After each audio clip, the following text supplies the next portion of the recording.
In 1620, the Viceroy issued an edict that no Hindu could marry in the Portuguese territories. Hindus were forced to either cross the river and go to the mainland and in Adil Shah's territories to marry. If they couldn't even cremate their dead, they had to cremate their dead in boats in the middle of the river because they couldn't cremate them on the island. Simply because it was a Hindu rite and it was considered heretical. So the pain of Hindus during those days is reflected in the Konkani folk song. I don't know how many of you have heard of this song. It is there in Bobby movie. How Saiba Poltodi Voita, Damula Lugna Koita. How Saiba Poltodi Voita. Poltodi Voita actually means I want to cross the river. That term, I want to cross the river, has a very sad meaning in Goa.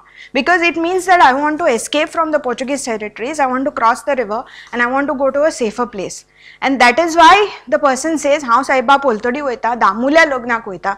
Damu is a metaphor for a Hindu. So I want to attend Damu's marriage. That is why I want to cross the river, I want to go to a safer place. Maka Saiba Wat Kolona, I am stopped from going across. So dear boatman, please take me there.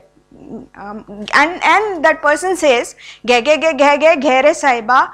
And the boatman says, I won't, because he's terrified of the Portuguese. So the whole song is about the person saying that I'll give you my bangles, I'll give you my nose ring, I'll give you my paunka pageant, I'll give you all the gold I have, but please take me Pultadi. I want to preserve my dharma. That is the meaning of the song. But now it's become a happy folk song.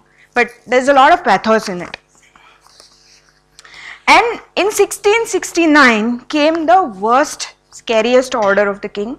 The king issued an order that all orphans from Hindu families should be handed over to the Jesuit priests to be baptized, educated and indoctrinated by the fathers of the church.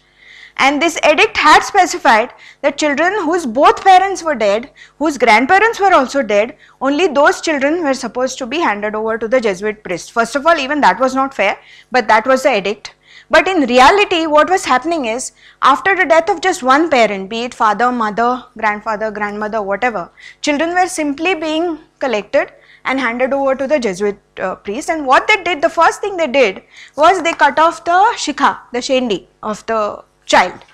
And then the child couldn't even go back, because in those days of orthodoxy, to cut that shendi, cut that shikha, meant that family or neighbors or the community would not accept the child back. So the child had no option. Then they would feed the child something and they say, now the child has eaten with a Christian, so he's become a Christian already. So abhi aap kuch nahi kar sakte.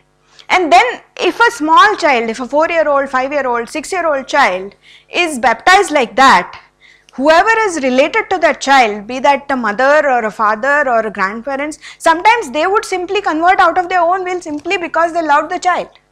I mean, you can't tell a mother that your son has become Christian, so now you just give it up. The mother will say, okay, I would rather be with my child. So that's how they converted a lot of people. Then they converted a lot of people giving enticements of property. So according to Hindu law, when a man died, his daughter wouldn't inherit the money because she was given Kanyadhan during her wedding. So what the Portuguese said was that in case a Hindu person dies, his daughter, if she becomes a Christian, or his widowed wife, if she becomes a Christian, she inherits the entire property.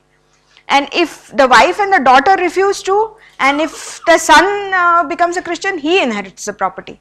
And if there is no son, if the nearest relative decides to become a Christian, then forget the children, he will inherit the property. So that is how it became a lot, Christianity, embracing Christianity was made profitable. Again, if you are a slave of a Hindu person or a Muslim person, and slavery was practiced in those days in Goa, then you could become a Christian and then you would no longer be slaves. So obviously a lot of people embraced Christianity just to get out of slavery. So this was how Christianity was propagated. Then they said, then they would simply put pieces of bread and pieces of beef in the common water supply of a community, like a community well, like a community lake or whatever. And then when people would drink the water, they would say that, okay, now you have drunk the water which has beef in it, so you are no longer a Hindu anyway, and your people will not accept you, so the only choice you have is to become a Christian.